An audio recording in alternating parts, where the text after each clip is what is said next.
Welcome back to my channel. ദേ പോയി ഇതാ വന്നു എന്ന് പറഞ്ഞാലാണ് ഇന്നത്തെ എൻ്റെ ഇത്തവണത്തെ വരവും പോക്കൊക്കെ. വന്നതും പോയതും ഒന്നും അറിഞ്ഞില്ല എന്ന് തന്നെ പറയാം. അങ്ങനെ എല്ലാ കാര്യങ്ങളൊക്കെ പാക്ക് ചെയ്ത് വെച്ച് നമ്മൾ നേരെ വിട്ടോ. ഇത്തവണത്തെ പോക്കിന് പ്രത്യേകതയുണ്ട്. ഇത്തവണ മിന്നൂട്ടി നമ്മുടെ കൂടെയുണ്ട് കേട്ടോ.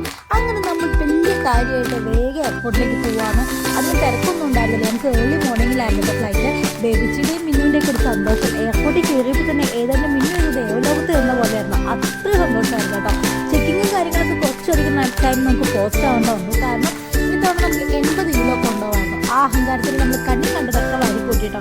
അങ്ങനെ എമിഗ്രേഷനൊക്കെ കഴിഞ്ഞ് ഞങ്ങൾ നേരെ എയർപോർട്ടിൻ്റെ അകത്തേക്ക് കയറുകയാണ്. മിന്നൂട്ടിക്കാണെങ്കിൽ അവിടെ കണ്ടിട്ടും മതിയാവാത്ത പോലെ. എല്ലാ തവണയും ഞങ്ങൾ പോകുമ്പോൾ കരഞ്ഞ് തുള്ളിയിരിക്കുന്ന മിന്നൂട്ടി ഇത്തവണത്തെ സന്തോഷം കണ്ടപ്പോൾ സത്യം പറയാലോ എനിക്കും ഈ വീഡിയോ എടുക്കുന്നതിനിടയ്ക്ക് ഭയങ്കരമായിട്ട് സങ്കടം വന്നിട്ടോ. അങ്ങനെ വെയിറ്റ് താങ്ങാൻ പറ്റാണ്ട് നമ്മളൊരു വണ്ടിയിൽ കയറിയിട്ടാണ് നേരെ എയർപോർട്ടിൻ്റെ ഉള്ളിലേക്ക് കയറിയത്. ബേബി ചീസ് ഹാപ്പി മിന്നു ഉള്ളതുകൊണ്ട്.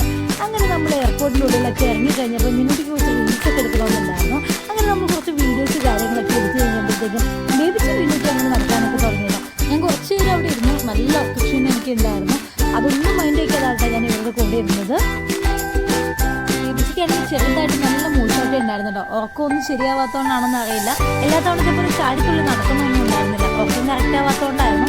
അതിൻ്റെതായ ചെറിയ വാശിയും ദേഷ്യമൊക്കെ ഉണ്ടായിരുന്നു കേട്ടോ. എയർപോർട്ടിൽ ചെന്ന് കഴിഞ്ഞപ്പോൾ അകത്ത് കയറിക്കാൻ കുറച്ച് വെള്ളം കുടിക്കണമെന്നുണ്ടായിരുന്നു. അങ്ങനെ വെള്ളം കുടിക്കാൻ വേണ്ടി വാങ്ങിച്ചു കൊടുക്കാമെന്ന് വിചാരിച്ചിട്ട് അതിൻ്റെ ഉള്ളിൽ തന്നെ ഒരു ഷോപ്പിലേക്ക് കയറി.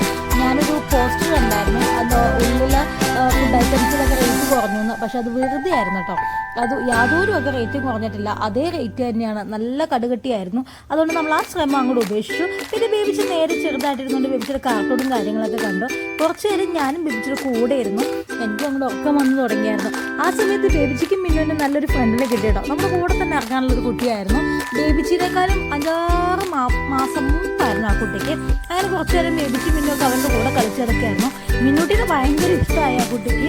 മിന്നൂട്ടിക്കാണെന്നുണ്ടെങ്കിൽ ആ കുട്ടിയുടെ കൂടെ കളിക്കാനും ഭയങ്കര സന്തോഷമായിരുന്നു. ബേബിച്ചിക്ക് അത്രയ്ക്ക് അങ്ങനെ ഇഷ്ടം പോരായിരുന്നു. അതാണ് സത്യം. അങ്ങനെ ബേബിച്ചിയുടെ ആ മൂശാട്ടൊക്കെ മാറി ബേബിച്ച് കുറച്ച് നേരം അങ്ങ് നടക്കാൻ തുടങ്ങിയല്ലോ. ലൈറ്റ് കത്തണ ഷൂ ആയത് കാരണം ആ ഷൂ പിടിച്ചുകൊണ്ടായിരുന്നു നടപ്പ്. ആ കുട്ടി കുറച്ച് നേരം നടക്കുന്നതിനനുസരിച്ച് ബേബിച്ച് അങ്ങനെ നടന്നു. പൊതുവേ ഇതുപോലെ ട്രാവലിങ്ങിനൊക്കെ പോകുമ്പോൾ ഞാൻ ആദ്യം ചെയ്യുന്നത് ബേബിച്ചിട്ട് ഇഷ്ടത്തിന് അങ്ങോട്ട് വിട്ടേക്കും. നമ്മൾ കൂടുതൽ വാശി പിടിക്കാൻ പോകുമ്പോഴാണ് ഇതുപോലെ ബേബിച്ച് വാശി ദേഷ്യമൊക്കെ നമ്മുടെ അടുത്ത് കാണിക്കും. ബേബിച്ചിനെ വാശി പിടിപ്പിക്കാൻ പോയി കഴിഞ്ഞ് കഴിഞ്ഞാൽ നമ്മൾ ശരിക്കും കഷ്ടപ്പെട്ടു പോകും. അതുകൊണ്ട് ഞാൻ കൂടുതൽ വാശി പിടിപ്പിക്കാൻ നിന്നില്ല. ഏതായാലും ഇത് കാണാൻ നല്ല രസമായിരുന്നു. ആ ഗ്യാപ്പിൽ മിന്നൂട്ടിയാണെന്നുണ്ടെങ്കിൽ ആ കുട്ടിയെ കൊണ്ട് നടക്കലും വെള്ളം കുടിക്കാൻ പോക്കൊക്കെ ആയിരുന്നു. ബേബിച്ചി ആണെന്നുണ്ടെങ്കിൽ കിട്ടുന്ന ആൾക്കാർക്കൊക്കെ ടാറ്റ കൊടുക്കുകയും ചെയ്ത സമയം. അങ്ങനെ ബോർഡിങ്ങൊക്കെ കഴിഞ്ഞ് നമ്മൾ നേരെ ഫ്ലൈറ്റിൽ കയറി. ബേബിച്ചി മിന്നും നമ്മളെല്ലാവരും സെറ്റാക്കി.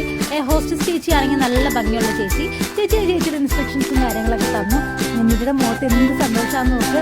അങ്ങനെ അതിൻ്റെ മുകളിൽ ഇങ്ങനെ പുകയൊക്കെ വന്നപ്പോൾ മിന്നിട്ട് കുറച്ച് വീഡിയോസും കാര്യങ്ങളൊക്കെ എടുക്കണം. ഫ്ലൈറ്റ് പൊങ്ങിക്കഴിഞ്ഞപ്പോഴത്തേക്കും തന്നെ ആളെ ഏകദേശം ഉറക്കം വിളിച്ചു. പിന്നെ ഞാൻ നോക്കിക്കാണുന്ന കാഴ്ച ഇതാണ് കേട്ടോ. എനിക്കാണെങ്കിൽ ഫ്ലൈറ്റിൽ ഏറ്റവും കൂടുതൽ ഇഷ്ടമുള്ളൊരു കാര്യം കൂടിയാണ് നൈറ്റ് ട്രാവൽ ചെയ്യുമ്പോൾ ഈ ഭംഗിയിൽ ഇങ്ങനെ ആകാശിരിക്കുന്ന കാണാൻ. അങ്ങനെ നമ്മൾ ഷാർജയിലെത്തി ഇറങ്ങി കഴിയുമ്പോൾ തന്നെ മിന്നിട്ടേക്ക് ഇങ്ങനെ അവസ്ഥയായിരുന്നു. നല്ലോണം ഉറക്കം വരുന്നുണ്ടായിരുന്നു ആൾക്ക്. അതൊന്നും വകവയ്ക്കാതെ കേട്ടോ ആൾ നടക്കുന്നത്. എയർ ബസ്സിൽ ഇരുന്ന് ഉറക്കം കണ്ടപ്പോൾ എനിക്ക് സത്യം പറഞ്ഞു കഴിഞ്ഞാൽ പാവം തോന്നി. ഇത്തവണ എനിക്കധികം വലിയ ടാസ്ക് ഒന്നും ഉണ്ടായിരുന്നില്ല കേട്ടോ. കാരണം മിന്നൂട്ടി എൻ്റെ കൂടെ ഉണ്ടായിരുന്നു. കാരണം എനിക്കധികം ബുദ്ധിമുട്ടൊന്നും ബേബിച്ചിനെ കൂടെ ഉണ്ടായിരുന്നില്ല. ബേബിച്ചിയും മിന്നും ഭയങ്കര ഹാപ്പി ആയിരുന്നു. എന്തായാലും നമ്മൾ വിചാരിക്കുന്ന പോലെയൊക്കെ കാര്യങ്ങൾ നടക്കുമെന്ന് വിചാരിക്കുന്നു. മിന്നൂട്ടിയുടെ സന്തോഷം കാണുമ്പോൾ എന്താ പറയുക, എനിക്ക് തന്നെ അറിയില്ല എന്താണ്. അപ്പോൾ ഇത്രയുള്ളൂ ഗൈസ്. ബൈ.